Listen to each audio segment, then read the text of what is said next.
Assalamualaikum warahmatullahi wabarakatuh. Alhamdulillahirabbil alamin. Wassalatu wassalamu ala asyrafil mursalin sayyidina wa habibina wa syafi'ina maulana Muhammadin wa ala alihi wa ashabihi wa man tabi'ahu ila yaumiddin. Rabbi shrah li sadri wa yassir li amri wahlul 'uqdatam min lisani yafqahu qawli. Qala Allah ta'ala fil Qur'anil 'azim, a'udzu billahi minasy syaithanir rajim. واذكروا الله في أيام معدودات فمن تعجل في يومين فلا إثم عليه ومن تأخر فلا إثم عليه من اتقى واتقوا الله واعلموا أنكم إليه تحشرون. Hari ini akan berlangsung latihan praktek ibadat haji di seluruh Indonesia. Dalam pelaksanaan ibadat haji sesuai dengan yang saya alami sejak tahun 84 sampai saat ini terus mengalami perubahan. Dari perubahan ke perubahan berikutnya jelaslah untuk kemaslahatan umat dilakukan oleh para ulama yang tentunya dengan dukungan dari para pemimpin Arab Saudi. Pada tahun yang lalu, sebagaimana pernah saya sampaikan, ada perubahan yang ekstrim, yaitu pulang dari Arafat banyak jamaah yang tidak mabit di Muzdalifah, tapi langsung dibawa ke Mina. Dan untuk program tahun ini lebih ekstrim lagi, diprogram oleh pemerintah. Dan katanya sudah merupakan ada kesepakatan antara pemerintah Indonesia dengan Saudi. Sebahagian jamaah haji nanti dari Arafat bukan saja tidak nginap di Muzdalifah, bahkan di Mina pun tidak. Ini lebih ekstrim lagi. Bahkan dari sejak dari Indonesia sudah dipisahkan hotelnya antara jamaah yang akan mengambil paket dari Arafat langsung ke Mekah dengan yang memang akan tinggal di Mina. Tentu hal ini secara sekilas cukup mengagetkan. Saya mendengar seperti itu cukup lama itu berpikir, apakah ini melanggar aturan ataukah tidak. Yang sulit untuk diterima sampai saat ini adalah terkait dengan kebijakan pribadi Indonesia, yaitu tentang hadyu atau dam, istilah di Indonesia sehingga disebut dam. Nanti diupayakan jamaah haji membayar damnya di Indonesia dan dipotong di Indonesia. Ini yang cukup berat nih. Saya belum bisa mencari dalilnya yang membolehkan, belum bisa itu.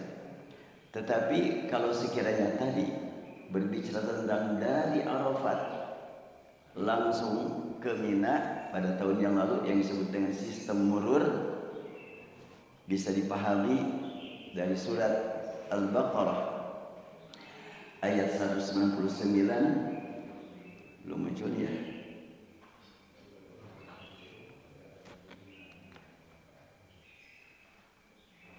Ingat.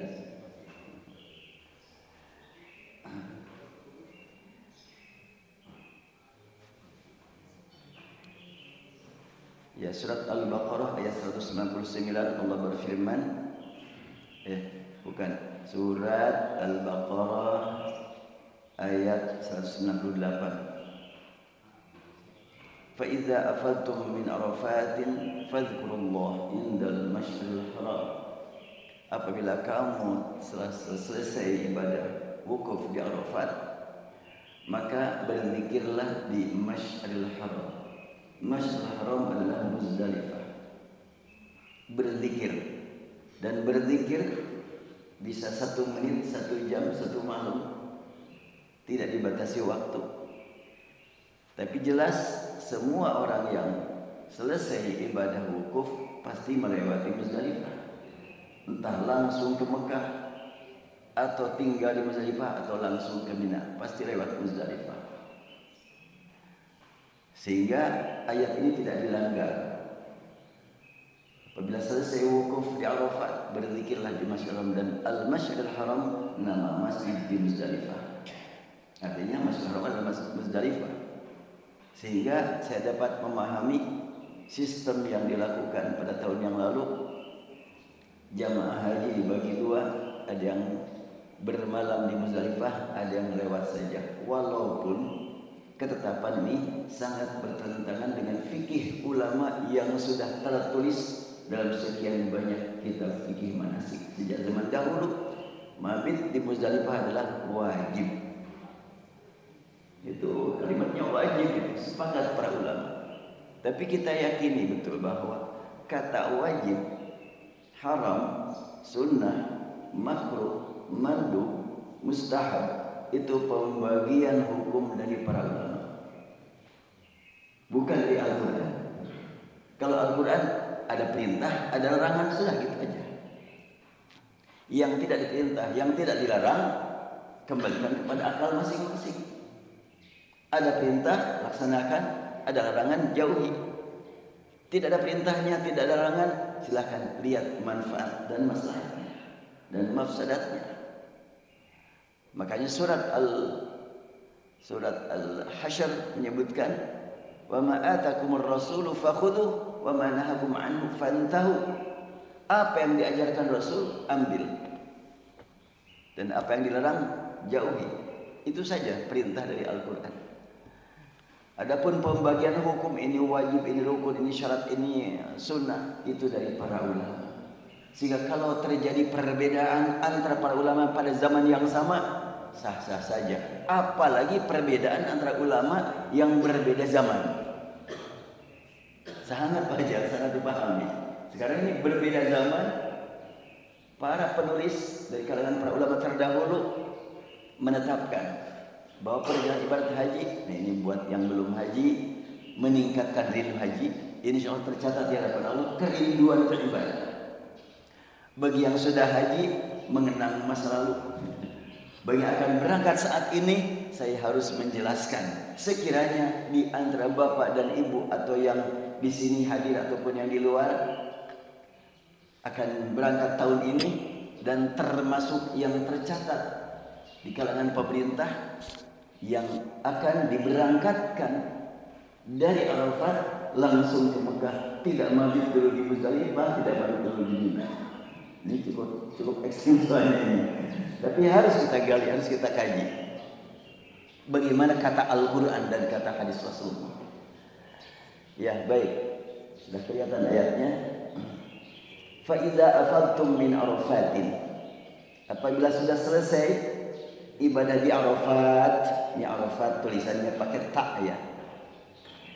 Fadhkurullah, maka berzikirlah mengingat Allah indal Masy'aril Haram, di tempat yang disebut Masy'aril Haram yaitu Muzdalifah.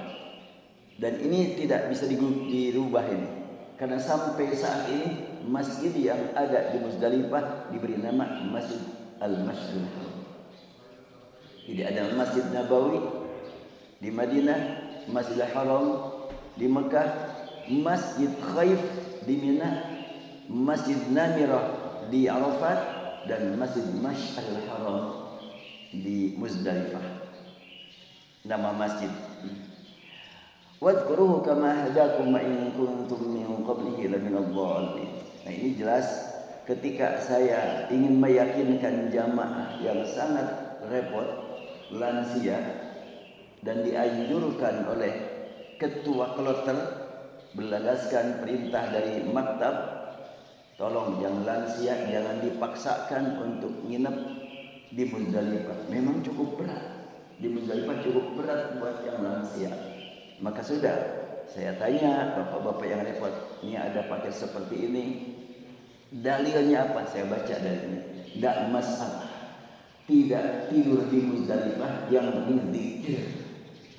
Perintahnya juga zikir. Tidak tidur perintahnya ini.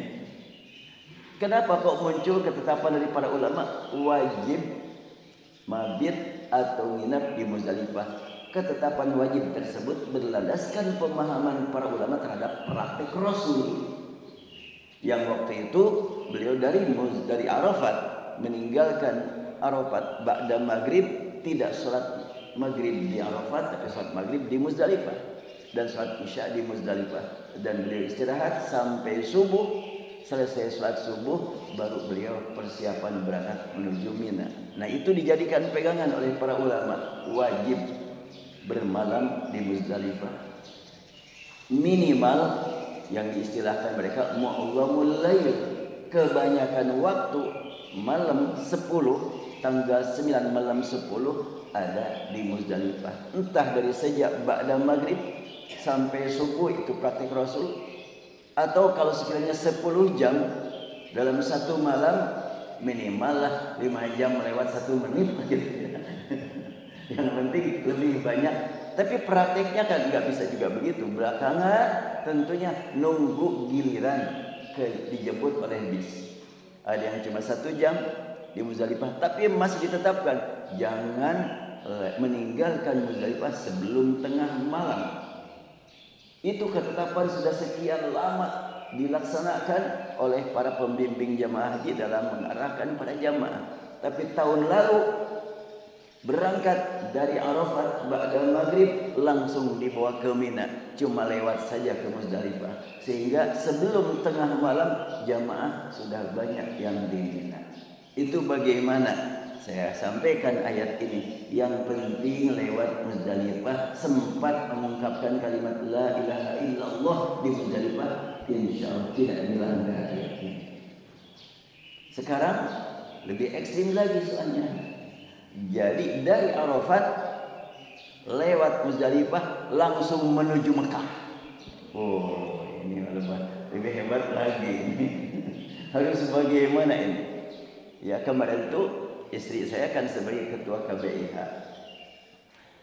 dan sekarang bukan cuma sekedar ketua KBIH, tapi dia adalah sebagai PHD, sebagai petugas, mendapatkan pengarahan dari ketua forum komunikasi KBIHU bahwa untuk tahun ini ada program baru lagi, yaitu dari Arafat langsung dibawa ke Mekah, sehingga jamaah haji enggak sempat mabit di Mina.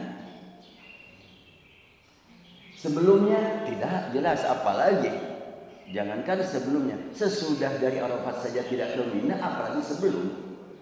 Dengan paket saya yang biasa lakukan sejak angkatan pertama sampai saat ini, dari Mekah menuju ke Mina dulu.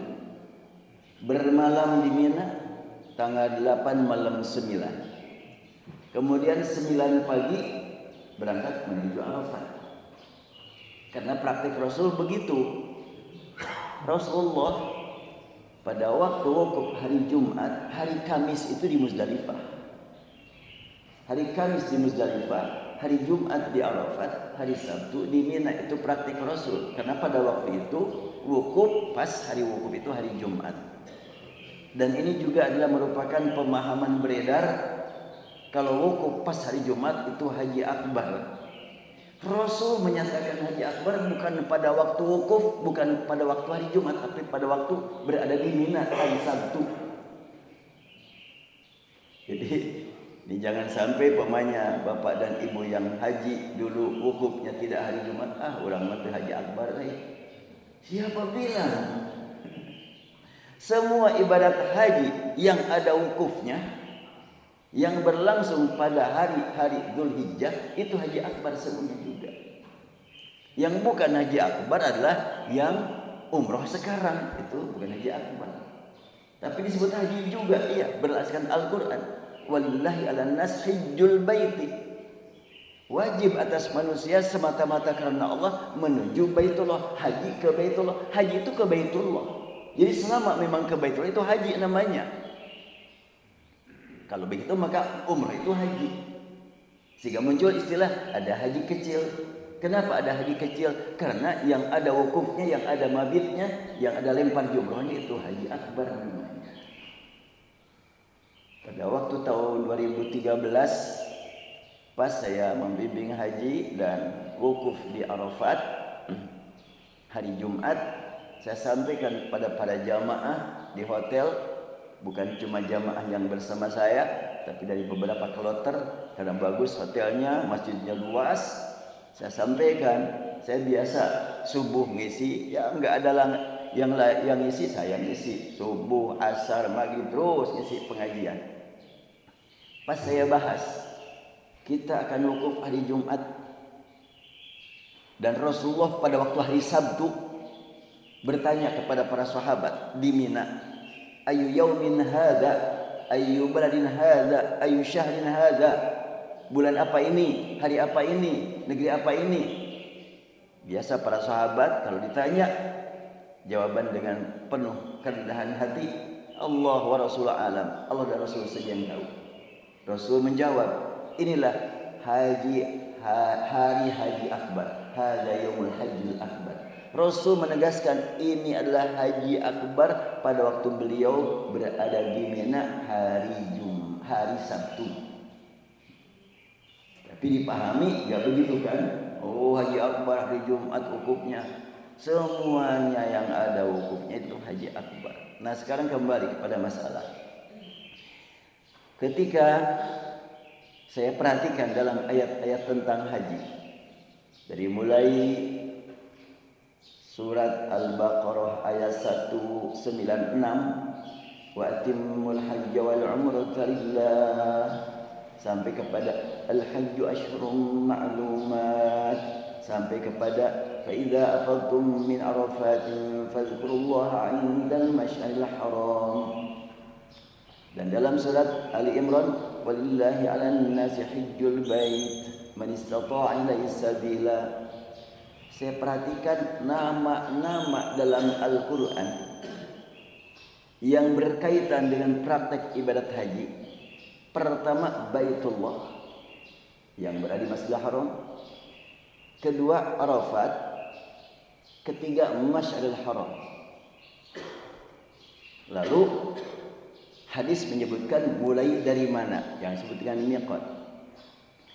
Waktu yang dilalui oleh para jamaah haji mulai dari tanggal 8 Dzulhijjah sampai tanggal 13 Dzulhijjah. Waktu yang paling banyak digunakan di Mina. Rasul mulai di Mina tanggal 8. Tanggal 9 pagi-pagi ke Arafat. Malam di Muzdalifah. Malam tanggal 10, malam 11, malam 12 sampai malam 13 di Mina. Tetapi saya merenung, tak satu pun ayat menyebut Mina. Nah, ini kan sangat menarik nih ya. Waktu yang digunakan Rasulullah selama haji di Mina, tapi nggak ada menyebut Mina sih. Yang ada waktu. Nah, waktu yang Rasulullah gunakan di Mina adalah antara lain surat Al-Baqarah 203. Wadhkurullaha fi ayyamin ma'dudat faman ta'ajjala fi yawmayn fala isma 'alayhi wa man ta'akhkhara fala isma 'alayhi liman ittaqa wattaqullaha wa'lamu annakum ilaihi tuhsyarun. Berzikirlah mengingat Allah fi ayyamin ma'dudat, pada hari-hari yang sudah ditentukan. Faman ta'ajjala fi yaumaini fala isma 'alaihi. Barang siapa yang bergegas hanya memanfaatkan waktu untuk 2 hari saja, tidak masalah. Barang siapa yang mau menambah 1 hari lagi, silakan. Bagi yang memang liman ittaqa, yang ingin betul-betul memelihara, takut kurang, ada kesempatan untuk menambah 1 malam lagi, silahkan. Itu pemahaman umum. Tetapi tidak disebut malam. Fi yaumaini ayyaman ma'dudat, hari-hari. Kalau hari itu malam apa siang? Terserah mau siangnya mau malamnya, yang penting hari. Perintah berzikir lebih diutamakan. Beberapa hari ini maksudnya ini masih perjalanan haji. Sampai tanggal 13 ini masih paket ibadat haji. Adakah perintah harus di Mina? Nggak ada. Jadi kalau sekiranya saya ditanya gitu, sekiranya dari jamaah saya ada yang, ya saya mau ikut yang itu aja, yang terpisah, apa alasannya? Saya harus sampaikan dalil ini. Tetapi program saya sih enggak. Program saya sudah sepakat dengan istri, jamaah haji yang akan berangkat bersama saya sekarang ya 4 rombongan 160 jamaah. Jadikan satu rombongan itu 40. Saya akan mengajak mereka semuanya udah enggak ikut tanazul, enggak ikut program dari Arafat ke Mekah. Sama-sama saja ke Mina. Karena ini dipersilahkan. Hanya katanya dalam satu kloter itu harus ada yang ikut program dari Arafat langsung ke Mekah. Dan itu sudah ditetapkan sejak dari sini. Di Mekahnya pun terpisah. Hotelnya terpisah. Ini kasihan tentunya. Jadi dari sini dikhususkan buat para lansia yang ingin memilih hanya wukuf saja. Jadi tawaf, sa'i, wukuf udah. Enggak ada bermalam di Muzdalifah, enggak ada bermalam di Mina. Sejak dari sini sudah dipisahkan hotelnya. Wah, cukup berat buat orang yang memang merasa tanggung jawab, ingin mengarahkan jamaah sesuai kemampuan untuk supaya dapat melaksanakan ibadah sesuai yang kita pahami dari fikih ibadah haji. Saya tidak mau berkata sesuai dengan Al-Quran, sesuai dengan Sunnah Rasul, sesuai dengan yang dipahami dari Quran dan Sunnah. Coba kalau dikatakan sesuai dengan Quran dan Sunnah berarti yang itu tidak sesuai. Bahaya juga nih. Memvonis ulama salah, tidak boleh lah. Mereka juga tentunya punya landasan yang lebih luas. Karena ada perubahan-perubahan dalam praktek ibadat haji ini demi kemaslahatan umat. Hadis Rasulullah riwayat Abu Dawud menyebutkan, innallaha yab'atsu li hadhil ummati ala ra'si kulli mi'ati sanatin man yujaddidu laha dinaha. Sungguhnya Allah senantiasa membangkitkan, mengutus demi kemaslahatan umat setiap pergantian 100 tahun ada orang yang memperbaharui agamanya. Yujaddidu laha dinaha, memperbaharui agama. Tentu yang diperbaharui bukan ayat Quran, bukan hadis Rasul, tapi pemahaman Al-Quran dan Sunnah. Karena Quran dan Sunnah untuk kemaslahatan umat sepanjang zaman sampai kiamat tiba. Masalah-masalah terjadi pada zaman dahulu terulang sekarang, tapi banyak masalah yang sekarang terjadi belum terjadi pada masa lalu. Dan pembimbingannya, hidayahnya sudah ada Al-Quran dan Sunnah.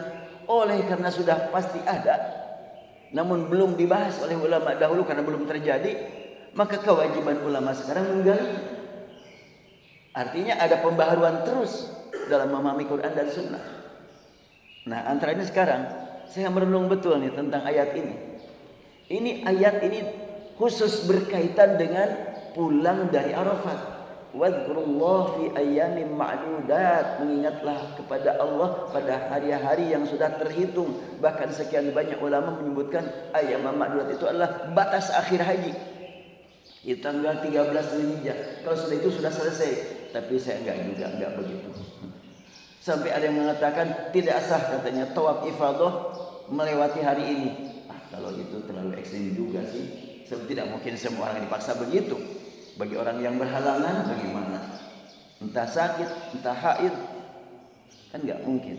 Nah, dari kajian ayat wadhkurullah fi ayyamin ma'dudat, ingatlah Allah pada hari-hari terhitung. Di mana mau zikir? Tidak disebutkan. Jadi kalau sekarang ada kebijakan baru, sudah dari Arafat langsung saja ke Mekah, ke hotel lagi. Oh, kalau gitu enggak bermalam di Mina. Ya enggak. Terus bagaimana hukumnya? Menurut fikih yang lama itu kenadam. Tidak bermalam di Mina 1 malam saja itu harus kifarat. Apalagi tidak bermalam sama sekali, harus bayar dam. Dan itu adalah ketetapan ulama fikih dalam kitab-kitab fikih. Ketika ada kebijakan baru sekarang dari Arafat langsung ke Mekah dengan sengaja, itu gimana? Tapi ayat kan tidak menyebutkan harus bayar dam.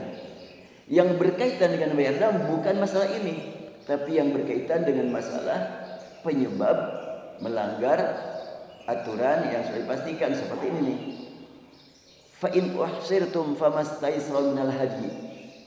Apabila kamu sudah berniat ingin umroh atau haji, sudah ihram, sudah talbiyah, ternyata ada gangguan di perjalanan sehingga tidak jadi umroh atau tidak jadi haji, maka harus menyembelih hadyu. Atau apalagi yang menjadi penyebab harus menyembelih hadyu. Faman kana minkum maridan aw bihi adam min ra'si fabidyatun min siyamin aw sadaqatin aw nusuk. Wala tahliku rusakum hatta yablugha al-hadyu mahillah faman kana minkum maridan aw bihi adam min ra'si fabidyatun min siyamin aw sadaqatin aw nusuk. Barang siapa yang mengalami gangguan dalam praktek ibadah saat ihram, aduh gatal di kepala, datang ke dokter, wah ini kata dokter harus digundul baru bisa diobati. Ini cuman harus dikasih salep nih, harus digundul dulu, tapi belum selesai nih ihram, udah digundul aja dan bayar haji. Ini jelas. Jadi ada penyebab bayar haji. Sekarang adakah Al-Quran yang menegaskan kalau tidak mabit di Mina, tidak mabit di Muzdalifah harus bayar haji? Itu berlandaskan kesepakatan ulama fikih sejak dahulu sampai tahun yang lalu. Tapi sekarang ada perubahan seperti ini. Oh, luar biasa ini. Makanya ya saya menasihati diri, janganlah beriman kepada fikih tapi beriman kepada Al-Quran dan hadis yang melahirkan fikih para ulama. Fikih bisa berubah tergantung kondisi, tapi Quran tidak boleh mengalami perubahan dan tidak mungkin. Hadis juga tidak mungkin mengalami perubahan karena sudah tertulis mana hadis sahih, mana yang tidak sahih. Sudah diatur, sudah dilakukan penelitian demikian luar biasa karya para ulama terdahulu. Ratusan tahun dipisahkan mana yang sahih, mana yang tidak sahih, mana yang sahih li dzatihi li ghairihi, mana yang hasan li dzatihi li ghairihi, mana yang dhaif, mana yang maudhu. Alhamdulillah kita mas sekarang tinggal menikmati hasil mereka. Makanya saya ingin mengadakan kuliah ulumul Quran di Masjid Baitul Maqdis, ulumul Quran wal hadis. Yang seperti ini yang akan kita gali, ulumul Quran dan al-hadis. Penting untuk mengetahui apa arti dhaif, sahih, hasan, maudhu, mudallas. Penting, tapi itu tidak perlu diperdalam karena sekarang tinggal melihat hasil para ulama terdahulu. Yang sangat penting untuk digali saat ini cara memahami hadis, cara memahami matan hadis. Demikian juga cara memahami ayat Al-Quran. Baik, jadi di dalam Al-Quran tegas sekali pentingnya bayar hadyu atau yang sering dikenal dengan dam. Itu akibat tidak jadi umroh atau haji karena gangguan di perjalanan, atau karena memang melakukan pelanggaran bukan sengaja tapi karena sakit sehingga potong rambut sebelum waktu, itu perlu bayar hadyu. Dari situ dikembangkan oleh para ulama, apabila tidak mabit 1 malam bayar kifarat, tidak mabit selama haji maka harus bayar dam. Sekarang disengaja ditinggal mabit, tidak di Mina, tidak di Muzdalifah. Bagaimana itu hukumnya? Ya, memperhatikan ayat-ayat tentang haji ini tidak menyebut Mina, berarti praktek ibadat haji yang dilakukan Rasul bersama para sahabat bermalam di Mina sebelum ke Arafat dan bermalam di Mina pulang dari Arafat, itu jelas merupakan kesempurnaan yang mesti kita capai. Tapi apakah kalau tidak dilaksanakan atau ditinggal apakah akan membatalkan haji? Jelas tidak. Apakah itu merupakan kekurangan yang wajib ditutup dengan hadyu? Yang secara nas Al-Quran yang wajib dengan hadyu, yang tadi yang dua hal. Adapun tidak mabit, enggak ada sebutan harus dengan membayar hadyu menurut Al-Quran. Dan Rasul pun saya belum menemukan hadis, tapi pernyataan para ulama fikih. Sekian banyak kitab fikih manasik, ya seperti itulah. Saya baca pokoknya kitab Al-Idhah, saya baca pokoknya Al-Hajj wal Umrah, berapa tebal bukunya, dan juga dalam kitab-kitab fikih yang lainnya. Jadi sekarang bagaimana hukumnya orang yang dari Arafat langsung berangkat menuju hotel, lewat Masjidil Haram, lewat Muzdalifah, dilaksanakan ayat fa iza afadtum min arafatin fadhkurullah, zikirlah di Masjidil Haram terpenuhi. Cuma tidak ingat.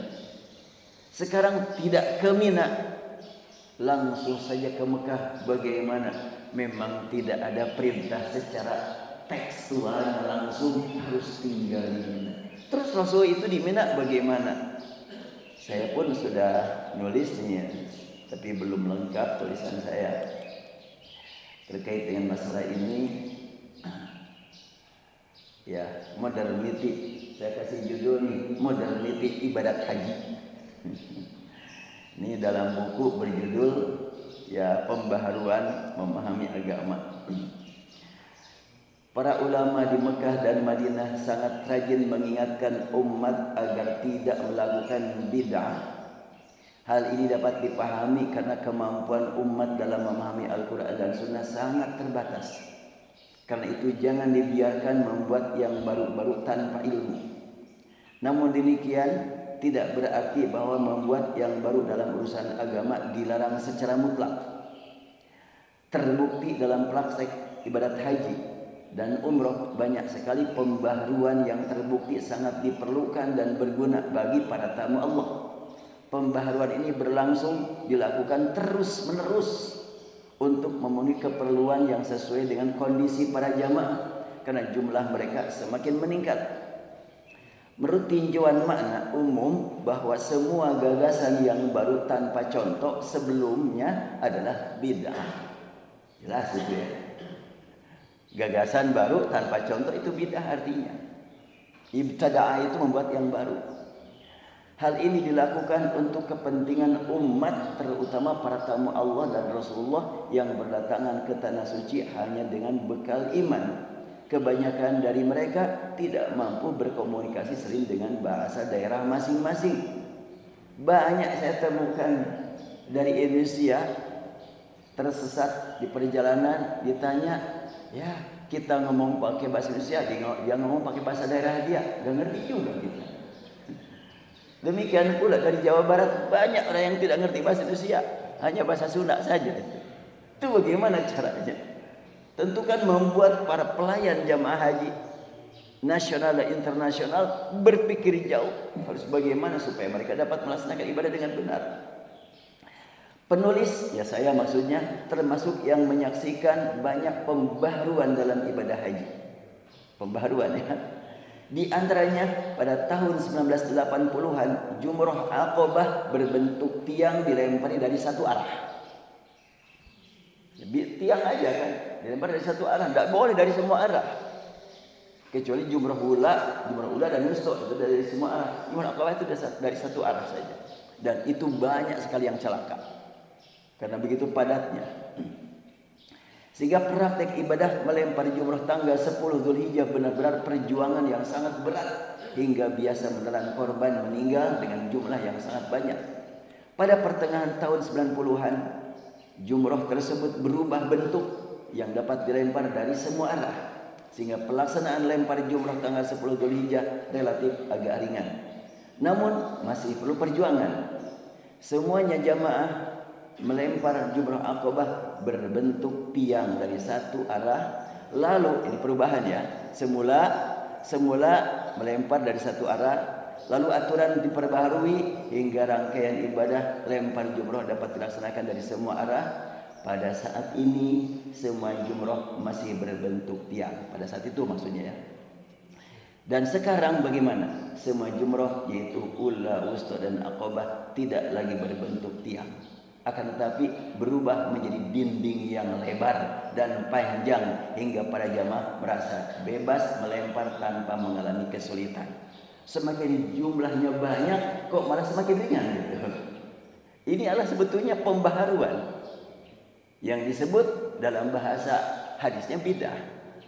Bidah itu kan yang baru. Kalau atau disebut bidah ya bolehlah. Ya. Pembaharuan ini tidak hanya pada bentuk jumroh, akan tetapi juga tempat melempar ditambah menjadi 5 lantai.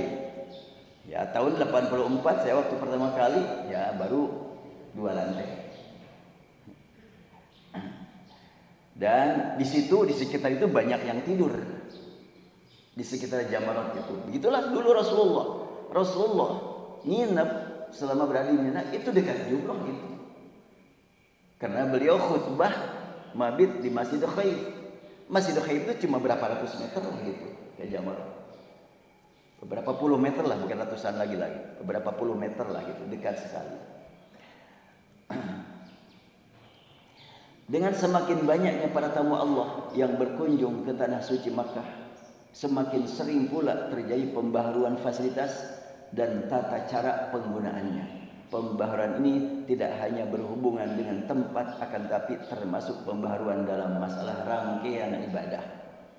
Inilah sejak zaman dahulu hingga tahun 1444 atau 2023, semuanya jamaah haji tidak diperkenankan meninggalkan Muzdalifah pada malam nahar atau malam Idul Adha sebelum melewati pertengahan malam. Pembaharuan terjadi pada tahun 1445 atau 2024.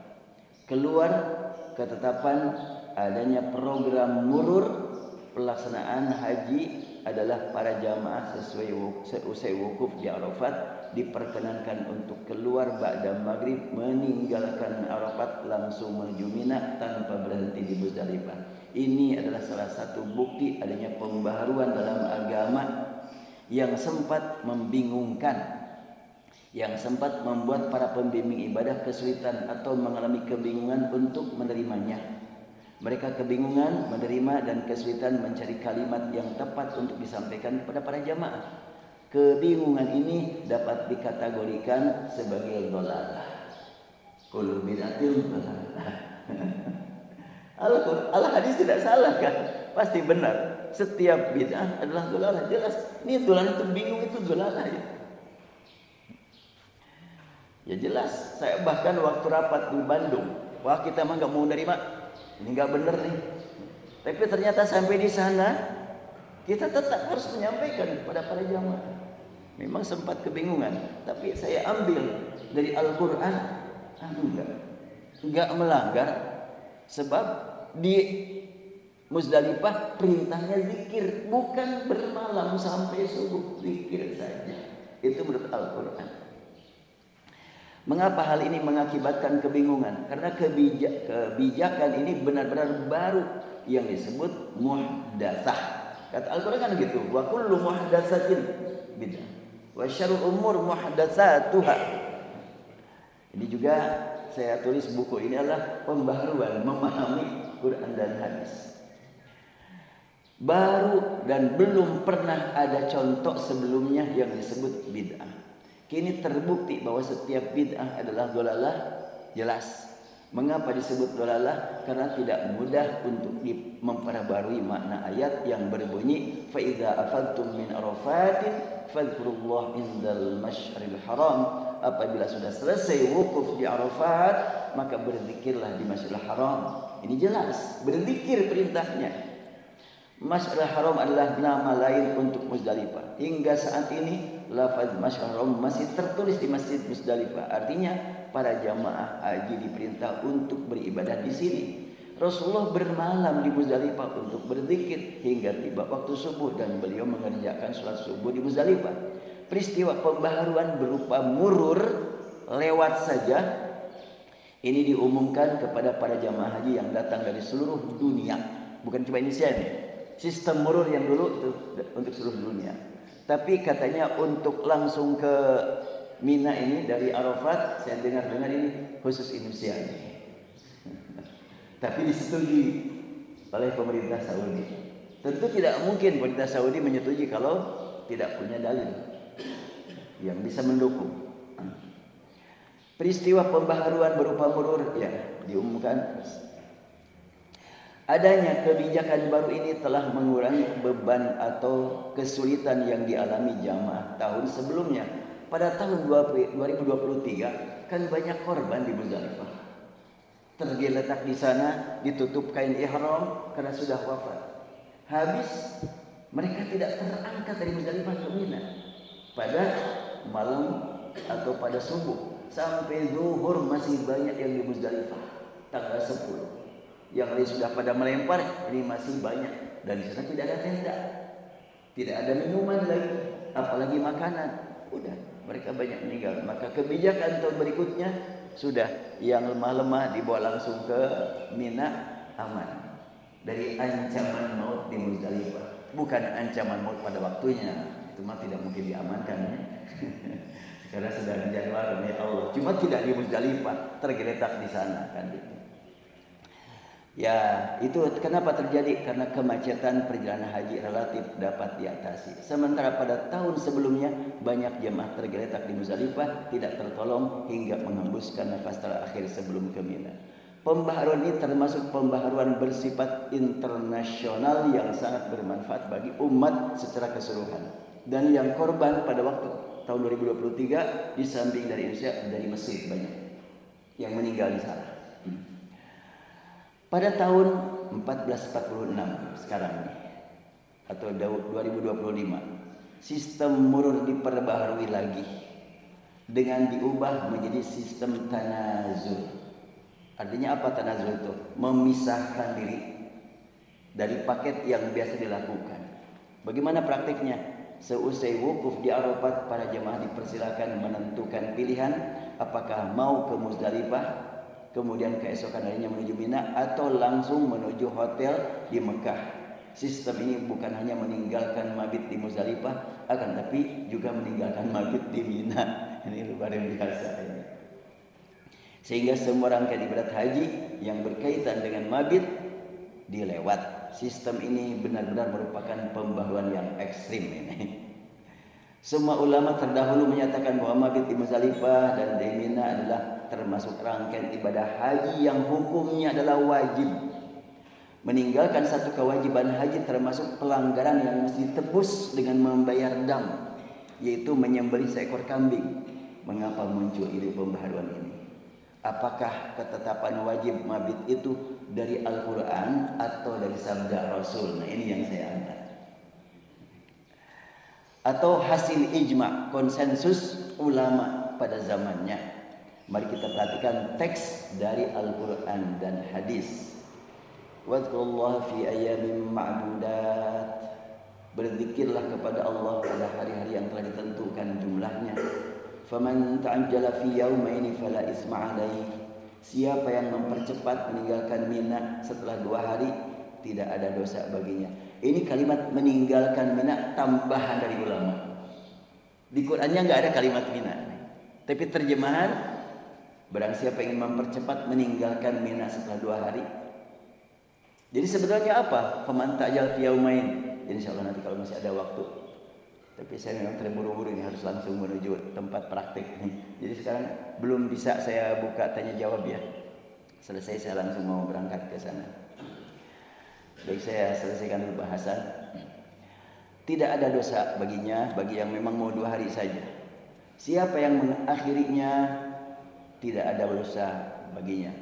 Bagi yang akan yang mengakhirinya maksudnya sampai hari berikutnya ya. Silakan bertakwalah kepada Allah. Ulama mengatakan yang dimaksud dengan zikir di sini ialah membaca takbir, tasbih, tahmid dan sebagainya. Dan yang dimaksud dengan beberapa hari yang terbilang ialah hari tasyrik, yaitu 3 hari setelah Idul Adha, tanggal 11, 12 dan 13. Dan yang dimaksud dengan mempercepat pada ayat ini adalah meninggalkan Mina pada tanggal 12 yang disebut dengan nafar awal sebelum matahari terbenam matahari. Adapun yang dimaksud dengan mengakhirkannya berarti meninggalkan Mina pada tanggal 13 Dzulhijjah, nafar tsani. Itulah hasil ijtihad para ulama yang tertulis dalam kitab-kitab manasik haji sejak dahulu. Sebelum ditemukan ada perubahan ijtihad yang tertulis, tiba-tiba muncul aturan baru yang berbeda dari hasil ijtihad terdahulu, bahkan terkesan berseberangan. Namun aturan baru ini terbukti sangat bermakna bagi kemaslahatan umat, terutama para tamu Allah yang telah berjuang untuk menunggu bertahun-tahun hingga tiba saatnya bagi mereka untuk melaksanakan ibadat haji akbar, yaitu ibadat haji pada hari-hari bulan Dzulhijjah. Perjuangan haji yang paling berat belakangan adalah di Mina, tinggal di Mina. Bermalam malam 11, malam 12 itu paling berat. Banyak yang tidak dapat tempat. Ya. Bahkan beberapa waktu yang lalu saya dengan beberapa orang yang sehat, ayo tidur di luar saja. Karena di dalam tenda sudah padat. Tidak lagi bisa menjulurkan kaki. Sampai ada yang duduk.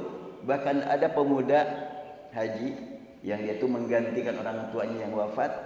Dia nangis itu di Mina. Mau pulang aja ke Mina, apa ke Mekah. Gak sanggup nih. Sampai kita bujuk, kita rayu dia supaya lah satu malam lagi. Nangis tuh pemuda, coba masih bujangan, gak sanggup. Berat memang perjuangan di Mina. Nah, ini mungkin ijtihad ulama saat ini. Ya, buat yang muda-muda bisa begitu. Apabila dikurangi orang yang tinggal di Mina, tentunya kan peluang buat yang memang di sana ada luang tempat. Dan buat yang sepuh-sepuh sudah gak usah maksakan. Kok dalam ayat Quran juga tidak disebut nama Mina? Terus kalau Rasulullah dulu kenapa mabit di Mina? Yaitu untuk kelancaran melempar jumrah itu. Jelas sekali. Karena Rasulullah mabit di Mina itu bukan seperti sekarang. Sekarang mabit di Mina ini berbeda dengan dulu. Baik, saya lanjut bacakan aja dulu ya. Sangat penting untuk dipersiapkan keterangan manakala muncul pertanyaan atas dasar apakah hukum mabit bermalam di Mina ditetapkan sebagai bagian dari kewajiban ibadah haji. Kemudian mengapa kewajiban tersebut diubah menjadi pilihan padahal tiada kewajiban kecuali mesti ditunaikan. Dan jika tidak terpenuhi maka ada konsekuensi, yaitu membayar dam. Istilah hukum seperti wajib, sunnah, makruh dan seterusnya bukan diambil dari Al-Quran, bukan pula dari sabda Rasulullah, melainkan dari fikih para ulama. Kewajiban mabit menginap di Mina atas semua jamaah haji adalah ketetapan dari para ulama yang dikukuhkan berlandaskan hasil studi mereka terhadap Al-Quran dan Sunnah. Hukum tersebut ditetapkan sebelum jumlah jamaah mencapai jutaan jiwa. Sekarang sudah jutaan, bukan enggak. Pada pertengahan tahun 80-an, sebagian jamaah haji membawa tenda sendiri dan memilih tempat di sekitar Jamarat agar dapat melaksanakan rangkaian ibadat haji demikian mudah. Ini saya lakukan ini. Saya tahun 84, 85 itu biasa menjadi pembimbing jamaah haji. Ya, kita pasang tenda dekat Jamarat. Bahkan tahun 93 masih. Sampai tahun 97 masih. 98 masih. Masih kita 98 enggak. 97. Terakhir saya tahun 97 itu pasang tenda dekat Jamarat biar gampang membawa jamaah lempar jumrah. Lihat kan dari tenda, kosong, ayo berangkat. Senang itu jamaah. Itu tahun 97. Sekarang nggak mungkin lagi, karena sejak tahun 98 tidak ada lagi tempat di Mina kecuali sudah dipasang tenda permanen. Sejak tahun 98. Kenapa nggak sebelumnya? Tahun 97 saya bersama istri, bersama orang tua, bersama mertua ibadat haji, pasang tenda di dekat Jamarat, itu kebakaran. Semua tenda kebakaran. Saya mengeri melihatnya saja bukan semuanya, hampir semuanya kebakaran. Saya menyaksikan api itu loncat-loncat itu. Jadi di sana ada tenda, di situ ada tabung gas, langsung dem, ngeri sekali. Sampai saya betul-betul menangis kepada Allah ketika jemaah kita berdoa, jangan sampai terkena ke tenda kita ini api. Nah itu tahun 97, 98 dirubah, dipasang tenda permanen di mana-mana. Yang konon kabarnya itu kalaupun kena api ya mungkin tidak parah. Istilah umumnya anti api. Tenda-tenda yang dipasang di Mina ini. Baik, saya lanjutkan. Pada hari Tarwiyah 8 Dzulhijjah 1417 Hijriah atau 16 April 1997 Masehi, penulis menyaksikan, artinya saya menyaksikan peristiwa yang sangat mengerikan, yaitu kebakaran tenda-tenda para jamaah di Mina. Hal ini mengundang kerajaan Saudi Arabia untuk melakukan satu pembaharuan antisipatif guna keselamatan para jamaah di masa mendatang. Sejak tahun 1998, semua tempat kawasan Mina sudah dipasang tenda-tenda permanen hingga meluas mencapai jarak lebih dari 7 km hingga tembus ke Muzdalifah. Nah, dari tempat melempar jumroh ke Masjidil Haram itu 7 kilo ya. Sekarang mau nginap di Mina, karena memang ada mabit di Mina, ada yang jaraknya lebih dari 7 kilo. Bahkan di luar Mina, di Muzdalifah. Mana yang lebih memungkinkan kita pilih? Di Muzdalifah dengan niat mabit di Mina, atau di hotel Mekah? Sama-sama di luar Mina sebetulnya. Nah dari sini memang saya berpikir, oh iya, pada prakteknya sebetulnya banyak juga yang nggak di Mina, walaupun niat mabit di Mina. Itulah situasi dan kondisi yang menuntut ada pembaharuan dalam memahami ayat Al-Quran dan hadis Nabi demi kemaslahatan umat. Sekiranya mabit itu hanya dinyatakan sah jika dilakukan di kawasan Mina, apakah yang mesti dilakukan orang yang tidak mendapat tempat di Mina? Realitanya banyak yang tidak mendapatkan di Mina. Ketika jamaah haji dapat maktab 1 sampai 9, mabitnya niat di Mina, praktiknya di Muzdalifah. Sama-sama di luar Mina. Kalau sekiranya memang mabit udah di Mekah aja. Kenapa? Karena di Mekah fasilitas lebih cukup kan di hotel. Nah itulah program sekarang. Ada yang sudahlah malam-malam di Mina, tinggal di Mekah saja. Nanti jalan dari Mekah ke Mina, ternyata lebih dekat hotel yang disiapkan untuk jamaah tanazul di Mekah. Jaraknya dari hotel ke tempat melempar cuma 3 kilo. Sedangkan yang memaksakan di Mina ada yang sampai 10 kilo. Ini nampaknya mungkin yang menjadi pertimbangan. Maka ya mudah-mudahanlah Allah ridhoi adanya perubahan ini demi kemaslahatan para tamu Allah yang melaksanakan ibadah. Dan ya saya mohon doanya nanti pada hari-hari haji saya mungkin tidak lagi hadir di sini karena ya saya akan mendapatkan tugas dari Allah hakikatnya untuk membimbing jamaah. Demikian yang bisa saya sampaikan untuk pagi hari ini. Jadi sekarang mah kajian satu ayat wadhkurullah fi ayyamin ma'dudat, artinya bahwa kalimat zikir mengingat Allah itu sangat luas. Oh belum selesai kalau gitunya. Jadi apa yang dimaksudkan faman ta'ajjala fi yaumain? Siapa yang tergegas hanya 2 hari saja, bukan bermalam di Mina, tapi melempar jumrah. Siapa yang melempar jumrah cuma 2 kali saja, tanggal 11 tanggal 12, tidak masalah. Tapi bagi yang mau sampai 3 kali sampai tanggal 13, silahkan. Demi meningkatkan kehati-hatian dalam mempraktekkan ibadat haji. Nah, apakah termasuk zikrullah itu melempar jumrah? Kan perintahnya juga berzikirlah mengingat Allah pada hari-hari ini, dan barang siapa yang mau 2 hari saja silahkan. Itulah zikir kepada Allah, jelas. melempar jumrah adalah zikrullah dengan lengkap. Maksudnya apa? Qalbu menerima perintah Allah melempar jumrah Aqabah di Mina. Tujuannya apa? Sering disebut melempar setan. Kok jauh-jauh melempar setan ke Mina? Memang di Bandung sudah nggak ada setan. Di Bandung lebih banyak dibandingkan di Mina. Di Mina mah nggak ada setan waktu para jamaah haji ada di sana. Terdengar takbir terus, mana ada setan yang betah di sana. Paling-paling membisik setan, melemparnya jangan gitu dong. Harusnya sambil nafsu. Oh, kan ada itu jamaah sambil nafsu itu. Aing sebel tiba heula, rasakeun sia, kan gitu. Marah-marah sama setan. Mungkin kata setan, nah ini anak mang nih nuki mah ya. Iya. Jadi sebetulnya jelas sekali zikir pada waktu melempar jumrah, qalbu berkeyakinan saya melempar semata-mata melaksanakan perintah Allah, contoh Rasul, enggak ngerti logika saya enggak nyampe, tapi karena perintah iman saya laksanakan. Jelas sekali itu. Kemudian apa zikirnya lagi? Zikirnya secara qalbu dasarnya ikhlas karena Allah. Secara lisan Allahu Akbar, Allahu Akbar. Secara fisik gerak jelas.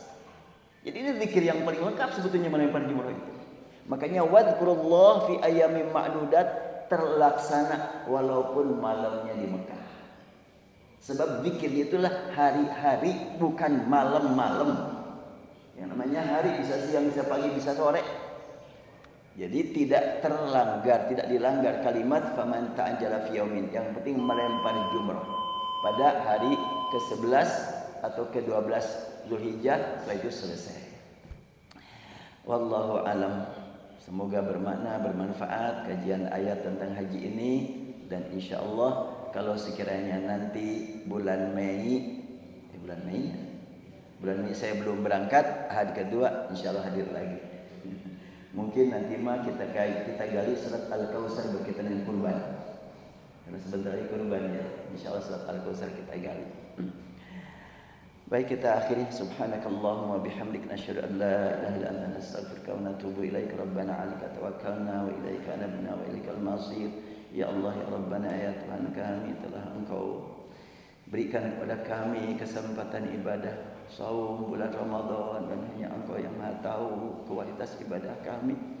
Hanya Engkau yang Maha tahu ya Allah, apakah kami masih punya kesempatan untuk bertemu lagi dengan Ramadan. Rabbana ya Tuhan kami, bertemu ataupun tidak bertemu dengan Ramadan mendatang, kami mohon ibadah Ramadan yang telah kami lalui Engkau terima ya Allah, walaupun masih jauh untuk mencapai kesempurnaan. Allahumma Rabbana ya Tuhan kami, sekiranya Engkau masih memberikan kepada kami kesempatan bertemu lagi, berikan kepada kami nikmat memelihara hasil ibadah ini.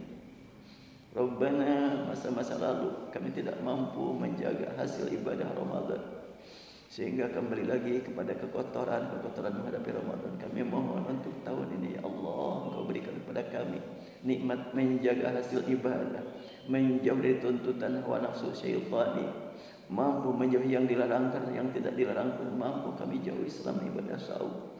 Ya Allah ya Rabbana, jadikan kami menjadi orang yang menambah keimanan, ketakwaan, kedekatan dengan Engkau, menambah kekhusyuan ibadah, menambah nikmat tilawah Al-Quran, menambah nikmat sujud ruku di malam hari. Rabbana atina fid dunya hasanah wa fil akhirati hasanatan wa qina adzabannar. Walhamdulillahi rabbil alamin. Assalamualaikum.